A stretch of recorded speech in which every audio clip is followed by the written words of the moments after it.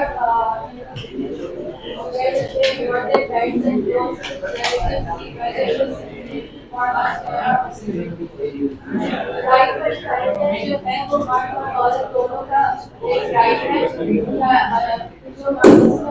जो माँ बाप और करीबी रिश्तेदार छोड़ जाए चाहे वो कम हो या ज्यादा उसमें मर्द और औरत दोनों का हिस्सा इनसे अल्लाह की तरफ से मुकर्रर किए गए।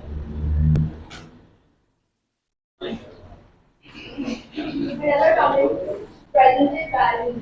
Equality of human beings. Equality of human beings. Islam not only recognizes absolute equality between man and woman, irrespective of any distinction of color, race, nationality, but that an important significant principle, a reality Almighty God has laid down in the Holy Quran. O mankind, we have created you from a male and female. In other words, all human beings are brothers to one another. They all have descendants from one father and one mother. We set up as a nation and tribe so that you have may be able to recognize each other. Right to religion freedom, right